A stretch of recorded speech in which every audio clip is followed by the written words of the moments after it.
మామ big boss season 8లో అయితే కనుక బిగ్ అప్డేట్ అయితే ఈ వీడియోలో ఇవ్వబోతున్నాం. మనం ఈ వీడియోని ఎవరో స్కిప్ చేయొద్దు, ప్లీజ్ లైక్ చేయండి. మీరు లైక్ చేయడం ద్వారా ఈ వీడియో వేరే వాళ్ళకి కూడా సజెషన్ అయ్యిద్ది, ఏదో మీ వంతు నాకు సాయం చేసినట్టు అవుద్ది.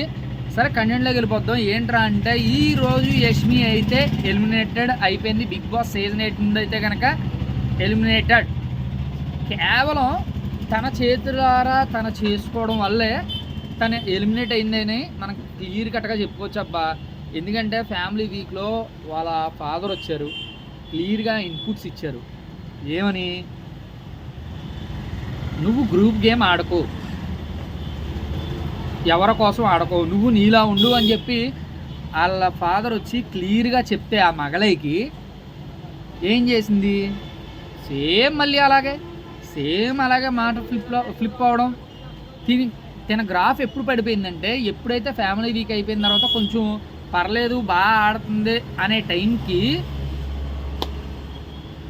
బయట వాళ్ళు వచ్చి నామినేషన్ చేశారు కదా ఈ వీక్, అక్కడ తేలిపోయింది యష్మి. ఎందుకంటే అంత ఫ్లిప్పు, పైగా నిఖిల్ మీద వేసిన అబండాలు కాదు, దాంట్లో నా పాత్ర కూడా ఎంతో కొంత ఉంది అని చెప్పి తను న్యూట్రల్గా సమాధానం చెప్పినట్టయితే ఈరోజు ఓటింగ్లో చాలా చాలా పెనుమార్పు వచ్చేది.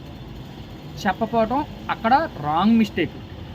తన ప్రభావం కూడా ఉన్నట్టే కదా. ఇప్పుడు సౌండ్ వచ్చిందా, సౌండ్ వచ్చింది, ఎలా వచ్చింది, ఇప్పుడు వచ్చిందా సౌండ్, రాలా.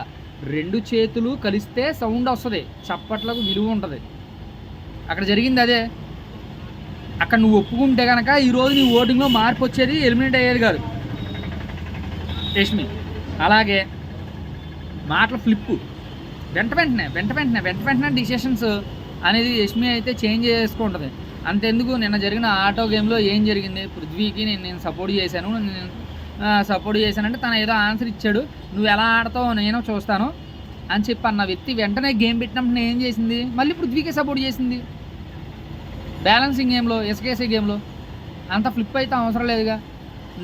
ప్రేరణ వచ్చి ఇసుక పోసింది పృథ్వీ దాంట్లో, అక్కడ నబీల్ స్టాండ్ తీసుకుంటే నబీల్ మీద సీరియస్ అయింది, తనకిచ్చిన డిసిషన్ ఇస్తానంది, అక్కడ ఫ్లిప్ అయిపోయింది. ఆడియన్స్ అందరూ ఆదరించలేదబ్బా. ఎందుకంటే లాస్ట్ 2 వీక్స్ నుండి అయితే ప్రాపర్లీ అసలు ఫస్ట్ నుంచి డౌన్ అవ్వకుండానే వచ్చింది. మధ్యలో ఏదో నిఖిల్ నామినేషన్లోకి రాకపోవడం వల్ల, తన నామినేషన్లోకి వచ్చినప్పుడల్లా సేవ్ అవుతూ వచ్చింది. తన ఓట్స్ అన్నీ ఇటు పృథ్వీకి తర్వాత యష్మికి పడ్డం, ప్లస్ అవ్వకుండా కాపాడకుండా వచ్చింది. ఈసారి ఓజీ క్లాన్ మొత్తం అంతా నామినేషన్లోకి రావడం ఫుల్ మైనస్లో భాగంగానే యష్మి అయితే ఎలిమినేటెడ్. ఇంకంతే గైస్, యష్మి అయితే ఎలిమినేట్ అయిపోయింది. తను మరో శోభ అనుకోవచ్చు.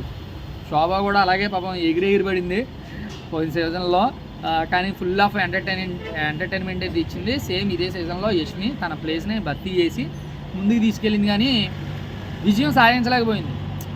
ఎప్పుడైతే మనం బ్యాలెన్స్గా ఉంటామో అప్పుడు గేమ్ అనేది మారుద్ది. ఫ్యామిలీ వీక్ వచ్చిన తర్వాత కూడా తను మారలేదు, ఎలిమినేట్కి కారణం అయిపోయింది. తన చేతులారా తనే చేసుకుంది, ఇంకేం చేయలేం మనం. కీప్ వాచింగ్ వీడియోస్ అన్ని, అప్డేట్ అయ్యే వీడియోస్ అన్నీ వస్తూ ఉంటాయి. మన ఛానల్ అయితే ఫాలో అయ్యండి.